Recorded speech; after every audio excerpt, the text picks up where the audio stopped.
ஓம் ஸ்ரீ குருப்யோ நம. ஹரி ஓம். ஆத்மா பின்ன சிவாகாரம் சிதானந்தகணங்குஹம் பிரகாசம் விமலம் சாந்தம் பிரம்மண்யம் சமுபாஸ்மஹே. சாந்த விமல பிரகாச ஆத்மகுகஜிதானந்த பண்டித பிரகாசானந்த மிதுநாசா குலஸ்ரேணி சதா ஜயதி. சத்குருச்சரணாரவிந்தாभ्यां நமः. சாபத்யானவசாத்பவோத்பவமஹாமோகம் மகாஜೃಂಭணம் பிரக்யாதம் பிரதவேஷு சிந்தனவசாத் தத்தச்சரவ்யம் சுதீஹி. பாஷத்யானவசாத் சமஸ்தஜகதாம் மிருத்யோர்வசத்வம் மகாதுர்கஸ்தம்ப மகாங்குஷஸ்ய மனநான் மாயாம் அமேயாம் தரேத். குருநாதாலனுடைய பரமகிருபையில் துர்வாச மகரிஷியினால் அருளப்பட்ட ஸ்ரீ சக்தி மகிம்ன ஸ்தோத்திரத்தினுடைய 50வது ஸ்லோகத்தை பார்த்துட்டு இருக்கோம். இந்த ஸ்லோகத்தில் பரதேவதையினுடைய கையில் இருக்கக்கூடிய 4 ஆயுதங்கள், இட்சுகோதண்டம், பஞ்சபுஷ்ப பானம், பாசம், அங்குஷம் அப்படின்னு சொல்லக்கூடிய 4 ஆயுதங்களையும் சேர்த்து ஒருத்தன் தியானம் பண்ணுறதுனால அவனுக்கு ஏற்படக்கூடிய விசேஷ பலன்கள் என்ன சித்திகள் ஏற்படும் அப்படிங்கிறத இந்த ஸ்லோகத்தில் ரொம்ப அற்புதமாக சொல்லியிருக்கார்.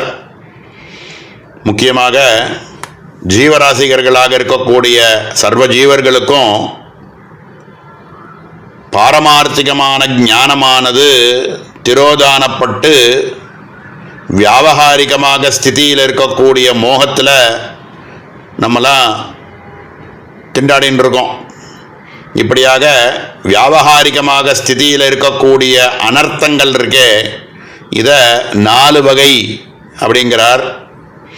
4 வகையான அனர்த்தங்கள் எப்படி இருக்குது அப்படிங்கிறத இந்த இடத்துல பிரஸ்தாபித்து கையில் அம்பாளுடைய கையில் இருக்கக்கூடிய 4 ஆயுதங்களை தியானம் பண்ணுறதுனால இந்த அனர்த்தங்கள் எப்படி இதிலேருந்து நம்ம விலகி ஞானமானது எப்படி சித்திக்கிறதுங்கிறத சொல்கிறார்.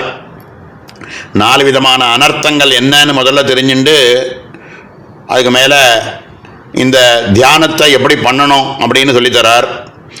மகா மாயை அப்படின்னு சொல்லக்கூடிய மூல அஜ்ஞானம், நம்மளுடைய நான்கிற ஆத்மஸ்வரூபமே நான் அப்படின்றது பிரம்மத்தை தவிர 2வது வஸ்து பிரபஞ்சத்தில் இல்லை அப்படின்னு இருக்கக்கூடிய ஏக வஸ்துவாக இருக்கக்கூடிய பரமாத்ம வஸ்து திரோதானப்பட்டு மகா மாயையினுடைய ஒரு சக்தியினால் மூல அஜ்ஞானமானது வியாபித்து இருக்கிறது முதல் அனர்த்தம். இந்த மூல அஜ்ஞானத்தினால ஏற்படக்கூடியது 2வது காமக்ரோத லோபமோகமத மாத்சரியாதிகள். நான்கிறது ஆத்மவஸ்துவாக இருந்ததுனாக்க இந்த காமக்ரோத லோபமோகமத மாத்சரியாதிகள் இருக்காது. இந்த மகா மாயையில் மாட்டின்றதுனால இருக்கக்கூடிய மூல அஜ்ஞானத்தினால மோகம் அப்படிங்கிறது தலதூக்கி ஆடுறதாம். இது 2வது அனர்த்தம். இந்த மோகத்தினால ஏற்படக்கூடிய சப்தஸ்பர்த ரூபரத கந்தாதி விஷயங்களில் நமக்கு மனசானது பிரவேசித்து இந்திரியங்கள் எல்லாம் பிரவேசித்து நித்திய சுக அத்தியாசம் அப்படின்னு நான் ஆத்மவஸ்துங்கிறது மறைக்கப்பட்டு இந்த மகா மாயையினால் ஏற்படக்கூடிய சப்தஸ்பர்த ரூபரத கந்தங்கள்னால் ஏற்படக்கூடிய விஷய சுகங்களே நம்மளுடைய சாஸ்வதம் அப்படிங்கிற பிரமையில் இருக்கிறது 3வது அனர்த்தம். இதனால் ஏற்படக்கூடிய இதனுடைய பலனாக இருக்கக்கூடிய ஜென்ம மரணம் அப்படிங்கிற சூழலில் சக்கரத்தில் மாட்டிண்டு திருப்பி திருப்பி பிறந்து போயிட்டே இருக்கிறது தான் இதனுடைய 4வது அனர்த்தம். இப்படியாக மகா மாயையினால் ஏற்படக்கூடிய மூல அஜ்ஞானம்ங்கிறது முதல் அனர்த்தம். அதனால் ஏற்படக்கூடிய காமக்ரோத லோபமோதம் ஆச்சரியாதி இருக்கக்கூடிய ரிப்புக்களானது 2வது அனர்த்தம். அதனுடைய சேர்க்கையினால் ஏற்படக்கூடிய சப்தஸ்பர்தரோபிரத கந்தாதி விஷயங்களில் பிரவேசித்து நித்திய சுகமாக இருக்கக்கூடிய பரமாத்ம வஸ்து நித்திய ஆனந்த ஸ்வரூபத்தில் இருக்கிறதுக்கு மறைக்கப்பட்டு விஷய சுகங்கள்லேயே ஈடுபட்டு இருக்கிறது 3வது அனர்த்தம். இதனுடைய பலனாக ஜனன மரண சுழலில் மாட்டின்று சுத்தின்றே இருக்கிறதுங்கிறது 4வது அனர்த்தம். அப்படிங்கிறார். இப்படியாக இருக்கக்கூடியதை பரதேவதையினுடைய இந்த ஆயுதங்களில் தியானிக்கிறதுனால இந்த இட்சு கோதண்டம் பஞ்சபுஷ்ப பானங்கள் பாசம் அங்குஷம்னு சொல்லக்கூடிய ஆயுதங்களை தியானிக்கிறதுனால இந்த அனர்த்தங்கள் ஒன்னொன்னுத்தை தியானிக்கிறதுனால ஒன்னொன்று போகிறது அப்படிங்கிறது சொல்லி அனர்த்தங்கள் எல்லாம் ஒழியறதுக்கு ஒரே விஷயம் ஞானம்தான். அந்த ஞானத்தை கொடுத்து அதனால இந்த அனர்த்தங்களெல்லாம் ஒழித்து தட்சணமே நித்யானந்த வடிவமாக இருக்கக்கூடிய மோட்சத்தை ஜீவன் முக்தி நிலைய ஸ்வயம் பிரகாசமாக இருக்கக்கூடிய நான்கிற ஆத்மவஸ்துவை சித்திக்க வைக்கிறதே இதனுடைய பலன் அப்படின்னு ரொம்ப அற்புதமாக இந்த பலனை இந்த இடத்துல சொல்றார். இந்த ஸ்லோகத்தினுடைய அர்த்தத்தை மேலே பார்ப்போம். ஸ்லோகத்தினுடைய அன்வயமானது எப்படி இருக்கு அப்படின்னா, சுதீஹி சாபத்யானவசாது பிரக்யாதம் மகாஜிரும்பனம் பவோத்பவ மகாமோகம் பிரசவ இட்சுசிந்தனவசாது தத்தத் சரவ்யம் பாசத்யானவசாது சமஸ்த ஜெகதாம் மிருத்யோர்வசத்வம் மகாதுர்கஸ்தம்ப மகா அங்குஷஸ்ய மனநாத் அமேயாம் மாயாம் தரேத் அப்படிங்கிறார். சுதீஹி அப்படிங்கிறார். சுத்த சுத்த பிரதான அந்த கரணத்தை உடைய ஒரு உபாசகன் அப்படின்னு சொல்கிறார். நமக்கு எல்லாருக்கும் சத்வகுணம் ரஜோகுணம் தமோகுணம் இப்படின்னு 3 விதமான குணங்கள்னால நமக்கு பிரமையில் ஏற்பட்டு நம்ம திண்டாடின்னு இருக்கோம். ஆனால் ரஜோகுணமும் தமோகுணமும் முழுக்கவே நீங்க பெற்று சத்வகுணம் மட்டுமே பிரதானமாக பூயிஷ்டமாக இருந்துண்டு அதிலும் சுத்த சத்துவமாக இருக்கக்கூடிய பிரதானமான அந்த கரணத்தோடு இருக்கக்கூடிய எந்த ஒரு உபாசகன் இருக்கானோ அப்படிங்கிறார். இது உபாசனைய மந்திர ஜபங்களை நிறையா பண்ணி குரு கிருபையில் நமக்கு ஏற்படக்கூடிய நம்மளுடைய அந்த கரணமானது சுத்தியாகி சுத்த சத்துவமே பூயிஷ்டமாக இருக்கக்கூடிய ஒரு நிலை இது அம்பாள் கிருபையில் எல்லாருக்கும் ஏற்படும்.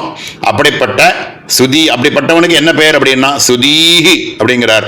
நல்ல புத்தியோடு இருக்கக்கூடியவன் அப்படின்னாக்க சுத்த சுத்த பிரதான அந்த கரணத்தை உடைய ஒரு உபாசகன் அப்படிங்கிறார். சாபத்யான வசாது பிரக்யாதம் மகாஜிரும்பணம் பவோத்பவம் மகாமோகம் பிரசவ இட்சு சிந்தன வசாது. அம்பாளுடைய கையில் இருக்கக்கூடிய அந்த இட்சு கோதண்டம் அப்படின்னு சொல்லக்கூடியதை தியானம் பண்ணுறதுனால ஜனன மரணம் அப்படின்னு சொல்லக்கூடிய இந்த சம்சார சுழலிலிருந்து நமக்கு அகலப்பட்டு அப்படிங்கிறார். ரொம்ப விருத்தியாக இருக்கக்கூடிய கற்பனையினால் நமக்கு மகாமோகத்தில் மாட்டின்னு இருக்கக்கூடிய ஒரு நிலையானது நீங்க பெற்று இவனுக்கு சாபத்தை தியானம் பண்ணுறதுனால இவனுக்கு இந்த பிறவி சம்சாரம் அப்படிங்கிறதுலேருந்து இவனுக்கான ஒரு விடுதலையானது ஏற்படுறது அப்படிங்கிறார்.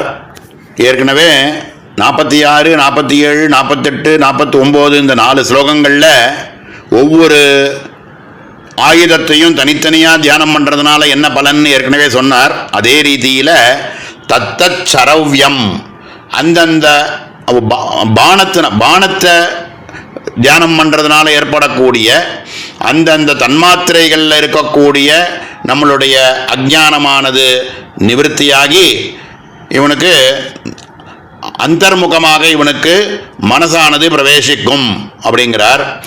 பராத்தியானவசாது பாசத்தியானவசாது பாசத்தை தியானம் பண்ணுறதுனால பாசம்னா அம்பாள் கையில் வச்சுட்டு இருக்கக்கூடிய அந்த பாசம்னு சொல்லக்கூடிய அந்த ஆயுதத்தை தியானம் பண்ணுறதுனால சமஸ்த ஜெகதாம் மிருத்யோர் வசத்வம் எல்லா பிராணிகளுக்கும் இருக்கக்கூடிய சாதாரணமாக ஏற்படக்கூடிய மிருத்யு அப்படிங்கிற ஒரு வசமாகவும் இருக்கக்கூடிய ஒரு தன்மை இருக்கே அப்படிப்பட்டதிலிருந்து இவனுக்கு விமுக்தியானது ஏற்படும். மகா துர்கஸ்தம்பன மகா அங்குஷஸ்ய மனநாத் அமேயாம் மாயாம் தரேது. அதாவது பெரிய பெரிய இடையூறுகளினால் ஏற்படக்கூடிய பெரிய மகத்தாக இருக்கக்கூடிய அங்குசத்தை மனனம் பண்ணுறதுனால ஏற்படக்கூடிய பலன் என்ன அப்படின்னா அமேயமாக இருக்கக்கூடிய மகா மாயை அப்படிங்கிறதிலிருந்து நமக்கு தாண்டக்கூடிய ஒரு நிலை, மகா மாயையிலிருந்து நமக்கு விலகி வியாபகாரிகமாக இருக்கக்கூடிய விஷயங்களிலிருந்து அகன்று பாரமார்த்திகமான ஞானமானது சித்திக்கும் அப்படிங்கிறார். இப்படியாக இந்த 4 ஆயுதங்களையும் தனித்தனியாக தியானம் பண்ணுறதை பற்றி முன்னாடி சொன்னார். இப்போ 4த்தையும் சேர்த்து இந்த அனர்த்தங்கள் எல்லாம் விளக்கப்பட்டு மகா மாயையிலிருந்து ஒரு அஜ்ஞானமான இவனுக்கு ஜனன மரண துக்கத்திலிருந்து இவனுக்கு ஒரு விடுபடுவான். இவன் நித்திய சுகமாக இருக்கக்கூடிய ஆனந்த வஸ்துவா தான் அறிவான். இவன் சப்தஸ்பர்த ரூபரச கந்தாதிகளிலிருந்து அதில் இருக்கக்கூடிய மோகங்களிலிருந்து இவன் போவான். இவைகள் எல்லாம் எல்லாத்துக்கும் காரணமாக இருக்கக்கூடிய மகா மாயையிலிருந்து இவன் விலகப்படுவான் அப்படிங்கிறதாக இந்த இடத்துல இந்த 4 அனர்த்தங்களும் நிவர்த்திக்கப்படுறது இந்த ஆயுதங்களை தியானம் பண்ணுறதுனால அப்படின்னு ரொம்ப அழகாக இந்த இடத்துல சொல்லியிருக்கார். மேலே இருக்கக்கூடிய ஸ்லோகங்களில் ஞாசத்தை பற்றி, அடுத்த ஸ்லோகத்தில் ஞாசத்தை பற்றி சொல்கிறார். அதுக்கு அடுத்த ஸ்லோகமானது இந்த பூஜையை நம்ம உள்ள நம்ம பண்ணக்கூடிய பூஜை எப்படி நம்ம அந்தர்யாகமாக எப்படி பண்ணணும் அப்படிங்கிற விஷயங்கள் எல்லாத்தையும் சொல்லி பலன்களை சொல்லி பூர்த்தி பண்ண போகிறார். இதை அடுத்த அவகாசத்தில் மேலே பார்ப்போம். ஓம் சகனா பவது சகனோ புனக்து சகவீர்யங்கரவாவஹை தேஜஸ்வினாவதீதமஸ்து மா வித்விஷாவஹை. ஓம் சாந்தி சாந்தி சாந்தி.